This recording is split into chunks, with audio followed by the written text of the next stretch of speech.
عمل لي مصفتين كبار هنا بعد أمّا برد، وهنا هابدأ إن أنا أفرّزه بقى في الفريزر، وأنا بالفعل كنت فرّزته وهاطلّع لكم الكيس ده من الفريزر تشوفوه بقى بعد لمّا فَك، هنا بقى كان فَك وأنا اليوم ده كنت busy وكنت قبلها بيوم عاملة شوربة. الأول هاقول لكم على حاجة هنا، الطبق الصغنّن ده بقى قبل ما نحمّره هنحط فيه معلقة من الملح، وهنحط كمان معلقة من الكمون، معلقة واحدة، معلقة كزبرة ناشفة، معلقة فلفل أسمر، وكمان نُص معلقة من الشطة،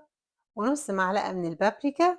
ويالّا قلّبي بقى الدقة الجميلة الفظيعة دي اللي أنتِ هتحطيها على وش الممبار وهو سخن أول ما تطلّعيه من الزيت، ودي ممكن تستخدميها كمان للفراخ المحمرة بتبقى تحفة جدًا، والفراخ المشوية اللي خارجة كمان من الفرن. شوفوا بقى الجمال، هنا باحمّره أهو وباحط معاه قرنين فلفل مش هيخلّيه حراق بس بيدّي ريحة يا جماعة تجنّن.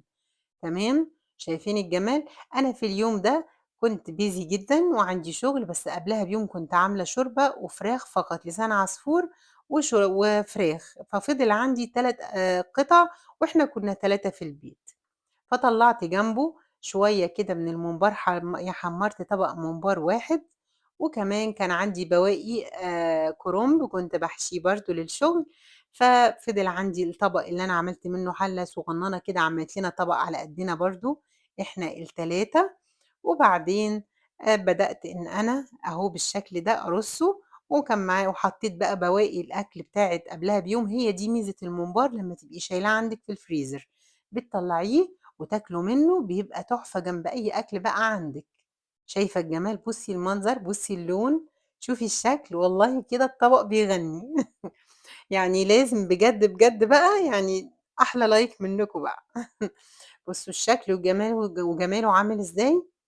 بجد، بجد يا جماعة جرّبوه بطريقتي مش هتندمي أبدًا، بجد الحمد لله، الحمد لله، كل اللي بياكله من عندي بيقول لي مميز جدًا، وبيقول لي أحلى من محلات بكتير، وأحلى من أي طعم أكلته في أي بيت، والله ده الكلام اللي دايمًا بيتقال لي على الممبار اللي بيخرج من الcatering عندي، حاجة في منتهى الجمال. بُصّوا شايفين الشكل؟ هنا بقى زي ما قُلت لكم أهو، غرفته بقى علشان إيه، وقت الغدا، وطبعًا ده كان يوم شغل عندي جامد، بُصّوا أهو ده بقى طبق